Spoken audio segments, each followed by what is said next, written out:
Tolen hairei adudi man ulai palai tauruga laibagi maramsina karige liglaisi kanano karino mabu tasengnamak khangdaba jala natraga khangna makhoi masel chap manaraga aikhoigi iteng pangdribara mairavana ayingbina liglaisi masak khanglamgadaba mandi madi fataba mi karisu kan khaloi ipal mau mapau yamna fava amaivine aikhoina anakpa mabu hana tana hodava arapabu hana lamluvagi aswaibasu leibra khalipat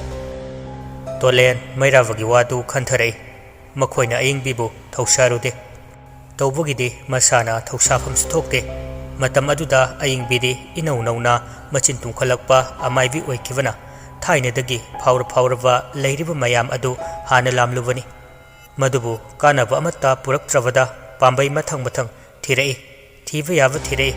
lekai nupa nupi thabak phana chanarabasu khangna chanaba khuding amaibi afawba maming chatpa leibra haiduna koihang hangi sum hangbada ayingbibu yenghallo toina sum hairakpadagi ahal laman singnasu ayingbigi matik magun thidoklaga chaluravani anirak ahumlak adubu makhongna thongbadi lakpa tawdri Tolengi mafamda laiwa ama takpiraklaga matam khara khun adubu ngau haiduna sinabiraklibani parina khaton ayingbi haisi mapuroiwa sanahal kobudro mairava hujikta khanglei pakhang macha hum Tolenga mayuknana khongrai chalaga famlam livado pari ki paukhumpi dana ngakna amukta ukhidriwa nupa macha ahum asibu yenglaga lei mairavana kana no nakhoidia hanglivadu khumdana pari na man hanglidu amukasu hangjilai macha nupi ichan kobi amasu leibani madugi maividu adu chumbra khaton mairava khumde makhoina sanariba wari asi afanungai ki wari natte adugini Tolena mairavagi lengjum du pairaga noklaga hairei mairava makhoi humsi nungsidra makhoi gi marup kidama aikhoi gumna amai bilik laibu thengnadabagi damak liklam thiba laklibani aikhoina thiriba sumna makhoi humsu thiriba oiraba male mairavana o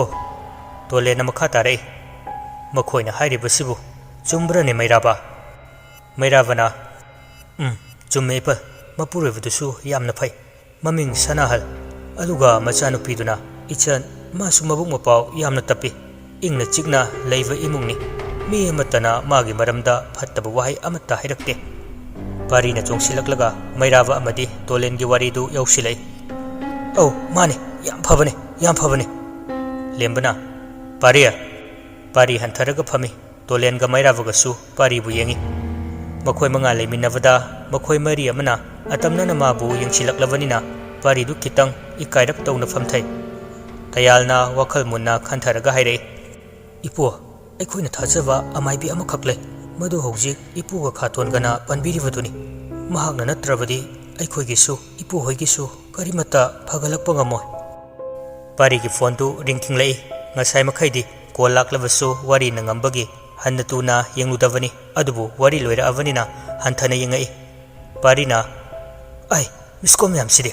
ba noi ani di leitre ngone lembana ko nangango call do hana payo oh hoi hello hai kainu ne nakhoi bu kadai de lege call tawbasu amata paide parina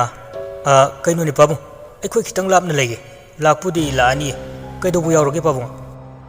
thoibana hai kaido daba thengmalene icha yawruktradi mapana thirakpa hongna sani hai aikhoi tayaldi kadai de le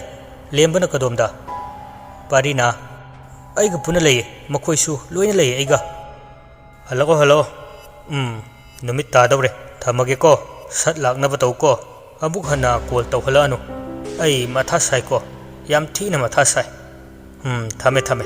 aikhoi tompok to tayaldo warak ki hingan angan bado mapa japana sole hayo noyani suni paireng tureng tawraga leiranu nongdai basu phibam chadavanina halu ko call thamke pari nakongdagi mobile du thangtharaga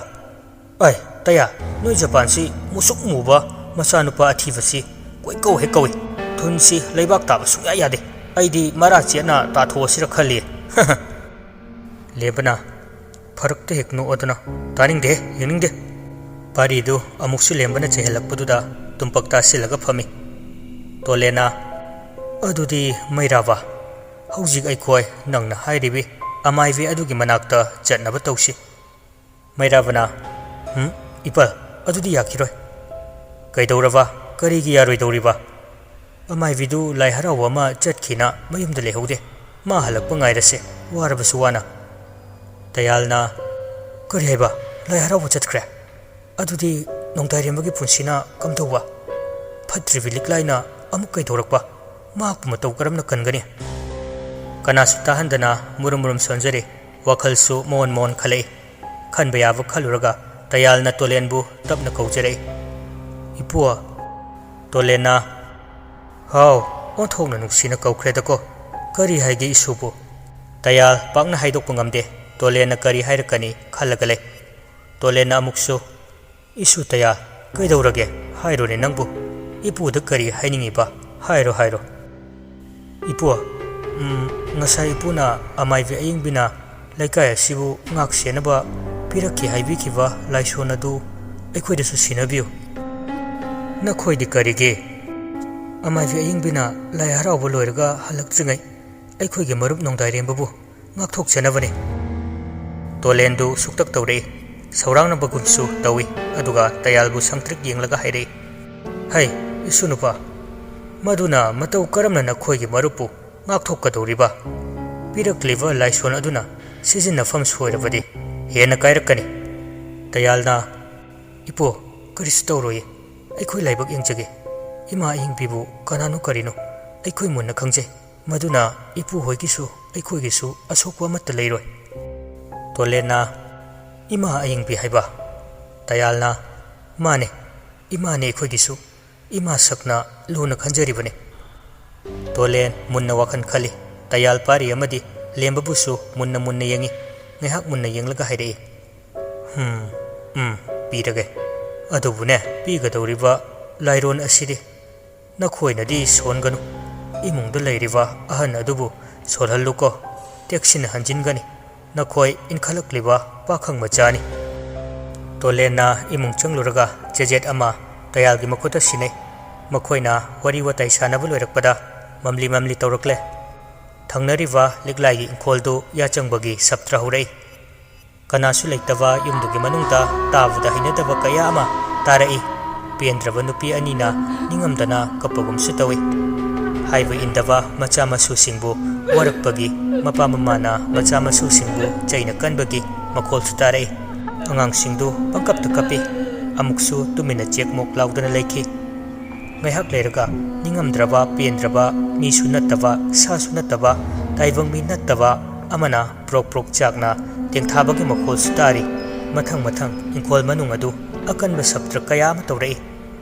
ꯇꯣꯂꯦꯟꯗꯤ ꯅꯨꯡꯇꯤꯒꯤ ꯇꯥꯔꯕꯅꯤꯅ ꯊꯣꯏꯅ ꯅꯥꯆꯨꯡꯂꯨꯗꯦ, ꯑꯗꯨꯕꯨ ꯂꯦꯝꯕ, ꯄꯥꯔꯤ, ꯇꯌꯥꯜ ꯑꯃꯗꯤ ꯃꯩꯔꯥꯕ, ꯃꯈꯣꯏ ꯃꯔꯤ ꯅꯨꯄꯥ ꯑꯣꯏꯖꯔꯕꯁꯨ ꯃꯃꯤꯠ ꯃꯅꯥ ꯆꯞ ꯌꯨꯡꯈꯠꯂꯤ, ꯄꯨꯂꯞ ꯇꯥꯁꯤꯜꯂꯒ ꯂꯩ꯫ ꯇꯥꯔꯝꯂꯤꯕ ꯃꯈꯣꯜ ꯑꯗꯨ ꯉꯥꯏꯍꯥꯛ ꯂꯩꯔꯒ ꯆꯞ ꯂꯦꯞꯈꯤ꯫ ꯇꯣꯂꯦꯟꯅ ꯍꯥꯏ ꯏꯁꯨ ꯅꯨꯄꯥ ꯑꯍꯨꯝ, ꯐꯅ ꯊꯦꯡꯂ ꯃꯥꯜꯂꯦ, ꯄꯨꯡꯃꯝ ꯃꯝꯂꯦ, ꯍꯟꯅꯕ ꯇꯧꯔꯨ ꯂꯥꯎ, ꯏꯄꯨ ꯊꯤꯟꯗꯣꯛꯄꯤꯒꯦ꯫ ꯂꯤꯛꯂꯥꯏꯒꯤ ꯊꯣꯡꯒꯥꯜ ꯑꯗꯨꯗ ꯆꯪꯕ ꯍꯪꯒꯣꯏꯔꯦ ꯃꯈꯣꯏ, ꯑꯗꯨꯕꯨ ꯇꯣꯂꯦꯟꯅ ꯃꯥꯡ ꯊꯥꯗꯨꯅ ꯈꯥꯝꯂꯤꯕ ꯒꯥꯔꯤ ꯑꯗꯨꯒꯤ ꯃꯅꯥꯛꯇ ꯆꯪꯂꯛꯏ꯫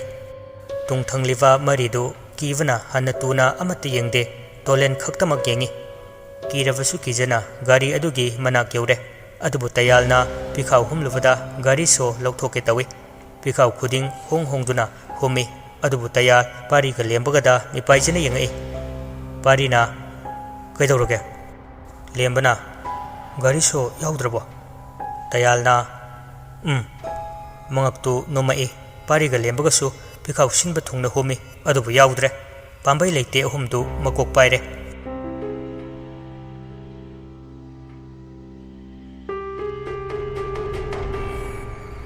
ꯉꯁꯥꯏ ꯋꯥꯟꯊꯈꯤꯕ ꯅꯣꯡꯗꯥꯏꯔꯦꯝꯕꯗꯨ ꯐꯃꯨꯡꯗ ꯂꯣꯡꯅ ꯍꯤꯞꯂꯒ ꯂꯩ꯫ ꯈꯥꯕꯁꯨ ꯁꯅꯥꯖꯥꯎꯕꯅ ꯍꯤꯗꯥꯛ ꯂꯥꯡꯊꯛ ꯐꯖꯅ ꯍꯥꯞꯄꯤꯔꯒ ꯄꯣꯊꯥꯍꯜꯂꯤ꯫ ꯀꯨꯁꯨꯝꯒ ꯅꯥꯎꯕꯤꯒꯅ ꯅꯣꯡꯗꯥꯏꯔꯦꯝꯕꯕꯨ ꯁꯦꯟꯅꯔꯤ꯫ ꯀꯨꯁꯨꯝ ꯅꯣꯡꯃ ꯅꯣꯡꯃꯒꯤ ꯅꯤꯡꯉꯝꯗꯕ ꯍꯦꯟꯒꯠꯂꯛꯏ꯫ ꯉꯁꯥꯏ ꯃꯆꯥꯅꯨꯄꯥꯅ ꯀꯞꯇꯨꯅ ꯍꯥꯏꯔꯝꯕ ꯋꯥꯍꯩ ꯃꯌꯥꯝ ꯑꯗꯨ ꯅꯤꯡꯁꯤꯡꯂꯒ ꯃꯤꯠꯂꯨ ꯑꯅꯤꯗꯒꯤ ꯄꯤꯔꯥꯡꯁꯨ ꯂꯦꯞꯄ ꯂꯩꯇꯅ ꯆꯦꯟꯊꯔꯛꯏ꯫ ꯆꯦꯟꯊꯔꯛꯂꯤꯕ ꯄꯤꯔꯥꯡ ꯑꯗꯨ ꯅꯥꯎꯕꯤꯕꯨ ꯎꯍꯟꯗꯅꯕ ꯂꯣꯟꯅ ꯇꯩꯊꯣꯛꯆꯩ꯫ ꯅꯣꯡꯗꯥꯏꯔꯦꯝꯕꯕꯨ ꯁꯪꯅ ꯁꯪꯅ ꯑꯗꯨꯝ ꯎꯏꯊꯈꯤꯗꯨꯅ ꯇꯨꯝꯊꯈꯤꯔꯝꯃꯤ ꯅꯥꯎꯕꯤꯗꯨ ꯀꯨꯁꯨꯝꯁꯨ ꯐꯛꯂꯥꯡꯗ ꯃꯀꯣꯛ ꯉꯥꯊꯔꯒ ꯃꯃꯤꯠꯇꯒꯤ ꯄꯤꯔꯥꯡ ꯀꯪꯗꯅ ꯃꯄꯨꯛꯅꯤꯡꯗ ꯃꯋꯣꯟ ꯃꯋꯣꯟ ꯃꯌꯥꯝ ꯑꯃ ꯈꯜꯂꯛꯏ ꯑꯩꯒꯤ ꯊꯣꯏꯆꯠ ꯋꯥꯡꯆꯠꯅꯔꯨꯕ ꯂꯝꯆꯠ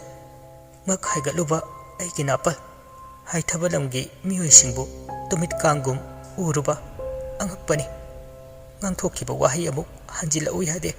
ꯁꯤꯊꯣꯛꯈꯤꯕ ꯇꯤꯟꯅ ꯌꯣꯠꯁꯤꯟꯕ ꯌꯥꯗꯕ ꯅꯣꯡꯊꯛꯇ ꯇꯤꯟ ꯁꯤꯠꯀꯠꯂꯗꯤ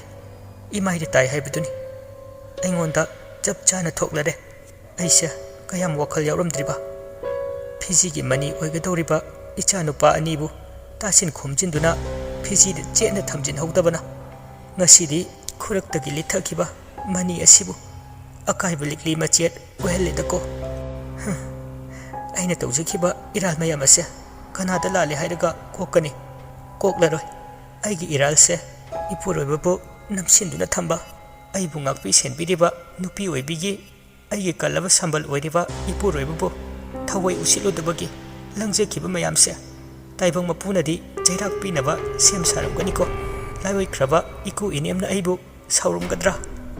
ꯃꯤꯠꯂꯨ ꯑꯅꯤꯗꯒꯤ ꯆꯦꯟꯊꯔꯛꯂꯤꯕ ꯄꯤꯔꯥꯡꯁꯤꯡꯗꯨ ꯁꯠ ꯁꯠ ꯇꯩꯊꯣꯛꯆꯩ ꯃꯇꯝ ꯆꯨꯞꯄ ꯅꯤꯡꯉꯥꯏꯗꯅ ꯃꯆꯥꯅꯨꯄꯥ ꯑꯅꯤꯅ ꯑꯍꯤꯡ ꯍꯜꯂꯛꯇ꯭ꯔꯕꯁꯨ ꯀꯔꯤꯁꯨ ꯅꯥꯆꯨꯡꯕꯤꯗꯅ ꯇꯨꯝꯗꯨꯅ ꯂꯩꯊꯣꯛꯄ ꯉꯝꯈꯤꯕ ꯀꯨꯁꯨꯝ ꯉꯁꯤꯗꯤ ꯂꯪꯖꯈꯤꯕ ꯃꯔꯥꯜꯅ ꯃꯀꯣꯛꯊꯛꯇ ꯅꯟꯊꯔꯛꯂꯦ ꯃꯁꯤꯡ ꯂꯥꯛꯉꯝꯗ꯭ꯔꯕ ꯇꯤꯡꯈꯪꯅ ꯍꯛꯆꯥꯡꯒꯤ ꯀꯌꯥꯠ ꯈꯨꯗꯤꯡ ꯀꯛ ꯀꯛ ꯊꯤꯜꯂꯛꯄꯒꯨꯝ ꯄꯣꯛꯂꯛꯏ ꯑꯗꯨꯕꯨ ꯑꯍꯤꯡꯕ ꯑꯃ ꯑꯣꯏꯅ ꯄꯣꯛꯂꯕꯗꯤ ꯃꯤꯠꯂꯨ ꯑꯅꯤ ꯑꯁꯤ ꯎꯏꯁꯤꯟꯗꯨꯅ ꯇꯨꯝꯊꯕ ꯍꯥꯏꯕꯁꯤ ꯃꯁꯥꯅ ꯇꯥꯕꯅꯤ ꯑꯍꯤꯡ ꯃꯤꯡꯁꯦꯜ ꯈꯥꯡꯗꯅ ꯃꯆꯥꯕꯨ ꯁꯪꯖꯔꯝꯕ ꯑꯗꯨ ꯄꯣꯞ ꯇꯥꯅ ꯏꯁꯤꯁꯤꯅ ꯇꯨꯝꯊꯣꯛꯈ꯭ꯔꯦ ꯃꯈꯣꯏꯅ ꯇꯨꯝꯊꯈꯤꯕꯗꯨ ꯄꯨꯡ ꯑꯃ ꯈꯔ ꯍꯦꯜꯂꯛꯑꯅꯤ ꯍꯥꯏꯔꯛꯑꯦ ꯒꯥꯔꯤꯒꯤ ꯀꯇꯥꯅ ꯇꯦꯛ ꯇꯦꯛ ꯑꯆꯤꯛꯄ ꯑꯗꯨꯒꯤ ꯈꯨꯗꯣꯡꯆꯥꯕ ꯂꯧꯗꯨꯅ ꯃꯈꯣꯜ ꯍꯧꯅ ꯍꯧꯅ ꯃꯅꯤꯡ ꯃꯈꯥ ꯇꯝꯅ ꯆꯠꯂꯤ ꯅꯥꯏꯇꯣꯝ ꯇꯥꯕ ꯃꯤꯑꯣꯏꯕ ꯑꯃꯅ ꯇꯥꯔꯕꯗꯤ ꯀꯇꯥ ꯃꯈꯣꯜ ꯑꯗꯨꯅ ꯑꯀꯤꯕ ꯃꯌꯥꯝ ꯑꯃ ꯄꯣꯛꯍꯟꯒꯗꯧꯔꯤꯕꯅꯤ ꯃꯌꯥꯝ ꯑꯗꯨꯅ ꯍꯦꯛ ꯇꯨꯝꯊꯈꯤꯕꯒ ꯋꯥꯈꯜ ꯇꯥꯅ ꯇꯨꯝꯂꯝꯕ ꯅꯣꯡꯗꯥꯏꯔꯦꯝꯕꯗꯨ ꯂꯣꯡꯅ ꯍꯧꯒꯠꯂꯛꯏ ꯐꯃꯨꯡ ꯃꯌꯥꯏ ꯑꯗꯨꯗ ꯆꯞ ꯌꯨꯡꯅ ꯐꯝꯂꯒ ꯂꯩ ꯉꯥꯏꯍꯥꯛ ꯐꯝꯂꯝꯂꯒ ꯆꯨꯝꯗ꯭ꯔꯤꯡ ꯀꯥ ꯑꯗꯨꯗꯒꯤ ꯊꯣꯔꯛꯏ ꯊꯦꯠꯂꯤꯕ ꯏꯅꯥꯎꯕꯒꯤ ꯐꯣꯇꯣ ꯑꯗꯨꯕꯨ ꯌꯦꯡꯂꯒ ꯆꯤꯟꯕꯥꯜ ꯈꯤꯇꯪ ꯆꯤꯡꯂꯒ ꯅꯣꯛꯆꯩ ꯃꯈꯣꯡꯗꯨꯁꯨ ꯁꯦꯟꯗꯜ ꯐꯥꯎꯕ ꯇꯣꯡꯗꯦ ꯇꯞꯂꯞꯅ ꯆꯠꯂꯤ ꯃꯥꯅ ꯂꯩꯔꯤꯕ ꯀꯥ ꯑꯗꯨꯕꯨ ꯏꯅꯥꯎꯕꯒꯤ ꯄꯤꯛꯂꯤꯉꯩ ꯁꯛꯇꯝꯅ ꯃꯤꯠꯃꯥꯡꯗ ꯀꯣꯏꯆꯦꯟ ꯆꯦꯟꯗꯨꯅ ꯁꯥꯟꯅꯔꯛꯏ ꯈꯣꯡꯖꯤꯁꯨ ꯁꯤꯔꯤꯕ ꯃꯇꯝꯅꯤ ꯏꯅꯥꯎꯕ ꯅꯨꯡꯁꯤꯕꯅ ꯂꯣꯏ ꯀꯣꯏꯆꯦꯟ ꯁꯨꯝ ꯆꯦꯜꯂꯝꯕꯗꯒꯤ ꯁ꯭ꯋꯥꯏ ꯃꯥꯡꯈꯤ ꯏꯅꯥꯎꯕ ꯏꯅꯥꯎꯕ ꯀꯧ ꯀꯧꯗꯨꯅ ꯀꯣꯏꯊꯤ ꯊꯤꯔꯛꯏ ꯑꯗꯨꯗꯒꯤ ꯅꯣꯡꯗꯥꯏꯔꯦꯝꯕ ꯁ꯭ꯇꯤꯌꯔꯗꯨ ꯑꯃꯨꯛ ꯀꯥꯈꯠꯂꯛꯏ ꯅꯥꯀꯣꯡ ꯑꯅꯤꯗꯁꯨ ꯆꯤꯔꯣꯜ ꯀꯟꯅ ꯇꯧꯔꯛꯏ ꯑꯀꯤꯕ ꯃꯔꯣꯜ ꯃꯔꯤ ꯈꯪꯗꯕ ꯈꯣꯟꯖꯦꯜꯅ ꯀꯔꯤ ꯀꯔꯤꯅꯣ ꯈꯪꯗꯕ ꯃꯌꯥꯝ ꯑꯃ ꯍꯥꯏꯕꯣꯏ ꯁꯣꯟꯕꯣꯏ ꯉꯔꯪ ꯉꯔꯪ ꯉꯪꯂꯛꯏ ꯅꯣꯡꯗꯥꯏꯔꯦꯝꯕ ꯇꯔꯪ ꯑꯃꯗꯅꯤ ꯃꯈꯣꯡ ꯊꯥꯡꯂꯤꯕꯁꯤ ꯆꯨꯝꯗ꯭ꯔꯤꯡ ꯄꯪꯆꯠꯇ ꯆꯠꯂꯤ ꯁꯨꯝ ꯆꯠꯂꯝꯕꯗꯒꯤ ꯏꯅꯥꯎꯕꯒꯤ ꯊꯋꯥꯏ ꯑꯗꯨꯅ ꯅꯣꯡꯗꯥꯏꯔꯦꯝꯕꯒꯤ ꯃꯤꯠꯃꯥꯡꯗ ꯆꯣꯡꯊꯣꯔꯛꯇꯨꯅ ꯃꯤꯇ꯭ꯔꯪ ꯇꯧꯔꯔꯦ ꯍꯤꯡꯂꯤꯉꯩ ꯃꯇꯝꯗ ꯃꯆꯤꯟ ꯃꯅꯥꯎ ꯈꯨꯠ ꯁꯝꯅꯔꯒ ꯆꯠꯄꯒꯨꯝ ꯆꯠꯃꯤꯟꯅꯩ ꯏꯅꯥꯎꯕꯒꯤ ꯊꯋꯥꯏ ꯑꯗꯨꯅ ꯅꯣꯡꯗꯥꯏꯔꯦꯝꯕꯕꯨ ꯆꯨꯝꯗ꯭ꯔꯤꯡꯅ ꯁꯨꯝ ꯄꯨꯔꯛꯄꯅ ꯂꯝꯕꯤ ꯂꯩꯇ꯭ꯔꯦ ꯇꯦꯔꯦꯁꯇꯒꯤ ꯆꯣꯡꯊꯒꯗꯧꯔꯦ ꯃꯊꯛꯇꯒꯤ ꯂꯩꯃꯥꯏ ꯑꯗꯨꯕꯨ ꯂꯨꯛꯊꯔꯒ ꯌꯦꯡꯊꯔꯛꯏ ꯂꯩꯃꯥꯏꯗꯨꯅ ꯅꯣꯡꯗꯥꯏꯔꯦꯝꯕꯕꯨ ꯆꯤꯡꯊꯕꯒꯨm ꯈꯜꯂꯛꯏ ꯆꯣꯡꯊꯕꯁꯨ ꯉꯝꯗ ꯂꯦꯞꯇꯨꯅ ꯂꯩꯔꯤꯉꯩ ꯇꯨꯡꯂꯣꯝꯗꯒꯤ ꯌꯝꯄꯥꯛ ꯇꯨꯞꯄ ꯐꯠꯇꯕ ꯊꯋꯥꯏ ꯑꯗꯨꯅ ꯅꯣꯡꯗꯥꯏꯔꯦꯝꯕꯕꯨ ꯏꯟꯊꯕ ꯇꯞꯅ ꯍꯧꯏ ꯃꯈꯥꯔꯣꯝꯗ ꯇꯨꯊꯕ ꯍꯧꯔꯛꯄꯒ ꯈꯥꯕꯅ ꯅꯣꯡꯗꯥꯏꯔꯦꯝꯕꯕꯨ ꯇꯨꯡꯂꯣꯝꯗꯒꯤ ꯆꯦꯖꯦꯠꯅ ꯀꯣꯟꯁꯤꯜꯂꯤ ꯏꯕꯥꯏ ꯃꯁꯦꯟ ꯃꯕꯥꯏ ꯍꯩꯊꯔꯒ ꯇꯨꯊꯃꯤꯟꯅꯩ ꯂꯤꯛꯂꯥꯏ ꯃꯃꯤꯠ ꯈꯪꯄꯥꯡ ꯄꯥꯡꯊꯣꯔꯛꯏ ꯌꯥꯝ ꯁꯥꯎꯅ ꯃꯍꯥꯛꯀꯤ ꯃꯥꯡꯗ ꯂꯩꯔꯤꯕ ꯂꯥꯏ ꯁꯥꯟꯅꯕꯒꯤ ꯄꯣꯠꯂꯝꯁꯤꯡ ꯑꯗꯨ ꯃꯈꯨꯠꯇꯨꯅ ꯀꯣꯏꯆꯥꯏ ꯆꯈꯥꯏꯔꯛꯏ ꯂꯤꯛꯂꯥꯏꯅ ꯑꯌꯦꯠꯄ ꯑꯄꯟꯕ ꯁꯝꯅꯥꯗ ꯂꯤꯠꯂꯤ ꯑꯁ ꯈꯪꯂꯣꯏꯗ꯭ꯔꯗꯣ ꯃꯌꯥꯗꯨ ꯀ꯭ꯔꯛ ꯀ꯭ꯔꯛ ꯆꯤꯛꯁꯤꯟꯅꯩ ꯇꯨꯝꯒꯦ ꯂꯩꯇꯦ ꯑꯍꯤꯡ ꯃꯌꯥꯏ ꯆꯕꯨꯛꯁꯤꯗ ꯂꯥꯏ ꯁꯥꯟꯅꯐꯝ ꯀꯥ ꯑꯗꯨꯗ ꯐꯝꯂꯒ ꯂꯩꯔꯤꯕꯅꯤ ꯅꯣꯡꯗꯥꯏꯔꯦꯝꯕꯕꯨ ꯑꯉꯝꯕ ꯄꯥꯝꯕꯩꯅ ꯂꯥꯛꯅꯕ ꯅꯠꯇ꯭ꯔꯒ ꯍꯥꯠꯅꯕ ꯍꯣꯠꯅꯔꯛꯀꯗꯧꯔꯤ ꯇꯥꯟ ꯆꯥꯗꯕ ꯍꯥꯏꯒꯗ꯭ꯔꯥ ꯑꯇꯤꯌꯥ ꯄꯥꯛꯅ ꯅꯣꯡ ꯃꯪꯁꯤꯜꯂꯛꯏ ꯇꯦꯔꯦꯁꯇꯒꯤ ꯈꯥꯕꯅ ꯌꯥꯝꯅ ꯋꯥꯅ ꯄꯨꯊꯔꯛꯏ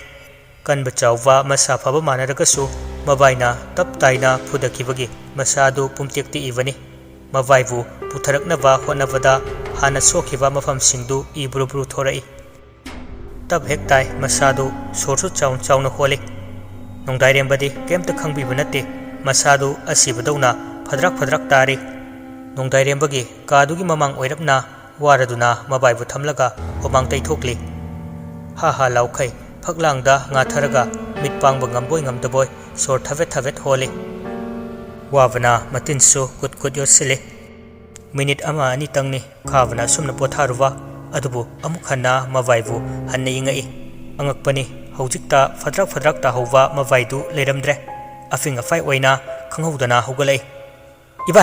ibai leiramba yaba mafamsing khalaga koithi thijai ibai khaba japlepi machi amata lengde mana lepliba adugi mitmangda leiriba mingsel aduda mahakki tungda lepliba mami sami tawriba amuba sakta madu uvuda khavana machi lengdribani humang anapi kangna hengthorei adubu karisu leramde nakandasu kananoma lepaga leibu urei handakti pakni yengthokte mayak sengna lepadu urakwadagi fat yengthorei inauwa mana toina setpa khongrau phuri set charaga khababu makhut khat khatlaga kaurei khaba mathanta asibadawna khalai sikrava inaubabu mana urakliva asi mahak siraboi khalai ngaihak tangduda pakhatna mingselda changsilaga yengi mingsel aduda tariba mamidu uraga kanna laurai machi da tumduna leinariva sana jawba nauvi amadi kusum mikap thorei sana jawbuna hai angang ani te kusumna leitine amukta thise naubina tumthabaga amata khanghodre khava amukhanna laurai sana jawbuna ekhoi khava natra lauribase mawaina amuk phubiramladra taha mipaijana chenarei khavadu makhut ani duna mingsel adu masing thingamdana hanjin thomdatuna thugairami khuba khunam pumkai kaire leimai desu igi ingaktani khabagi makhutagi chentherakpa ikhengna pumchai chaire madu uvuda sana jawuna chensilaga maya nupabu khut ani du tap phajilaga mangondi yenghali hai kaino banang tawrise khaba waga ngangmu ngamde machin marai ifa phajili akaiva I tairava mingsel adubu amumuksu yengi sana jawuna namdana khavagi khajai adubu makhutna faraga mabu yenghali mamanda muningo aduga hairo khaba nang kedore khavana mamhan aisibu sirabo natraga hinglibro nawina ichabu kanana sire hairino icha karisu tawdiye icha hingliye khavana ima ai siramlani inawbana kusumna inawbana kaidoraba ha inawbana kaidoragi khaba aibu inawbana khut khatlaga kaure mana ibu kaure asiba mana aibu kauruklise ai siramlani nene sana jawbuna nangna kibudagi panguda ubu oiramgani lause nakhutse I loina thoe khaba pakhana maman tu mi ma chale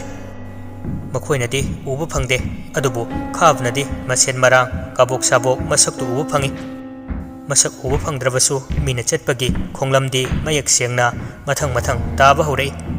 ka aduda mina chatpagi khongthang makholsu gam tai pulap tasilaga makhoi mari kina ikhengi khonglam mami adubu yengi ka manungda chatlambadagi mapanda thokre makhol adubu tapna lapthokhiduna makhol ta khidre khavana ibai mamon teresta songthage torambadagi aina putharakpane athugadi aina wabagi ngaihak potharubane mitpang thoraga yenglubudadi ibai du leramdre thirakpadane inawbuna ibu koraklise kusumna ha adu tasna amta thise khabana baidubu kusum pidring chonglaga machabu kochen chenduna mafam amadagi mafam amada koithi thiba hoki nawvisu kusumgi matung inakhi inama yumsigi ahal sakliva sana jawbudu kokama ingaw ngawre wakhal losing amata thokchilaktre mapukning leitadaba wakhal charangnaba ningamdaba mayam asina masabu ka hena warakpa chokthaba phaurei adubu machagidamak masa nungaitaba pumbasu khangjilaga machabu tapna kauduna thijai yumgi manungdadi nongdairemba thiba phangdre phana phatrabasu mama haibasidi mamani kusum angau vidawna thong hagdoktuna chenthorei tawramlibudu uvuda kusum chelambadu chaplepaga sangtrik yengagale pakhang mapung farava nongdairembadu masamana ifa faduna sumang akoiva duda sansaraga chattuna lerami kusumna udavagi wani macha matomta nate sansaribasi liklaina thajilakpa khongba lupalgi soiren angang mayam amaga punna sanaribani khonok thina sunoi noi vadusu angang macha marol sudriva amagumnani kusumna ibunga kanna kawe kusumna kawe khonjel tabadagi naubi sana jawwa khaba senthore sansana sana nongdairem vadu paktharaga kusumbu yenglai yenglakliba mitingdu tu chungba poi khabagi I thokliba khut adu urubadagi angang singdu haragum lakum sansarabadagi angang ama ani fan nongdairem wagi yanglenda nangalda chongkhalaga napai mayana kana suchi asumna yana chiklakpadagi nongdairem wa chaina kholna ngauraduna kana laurai adubu angakpani mana lauridu mahak masagi makhol nate atopa lausinpham khangdaba akiba makhol amani khaba sana jawwa naubi amadi kusum tungkhangan hale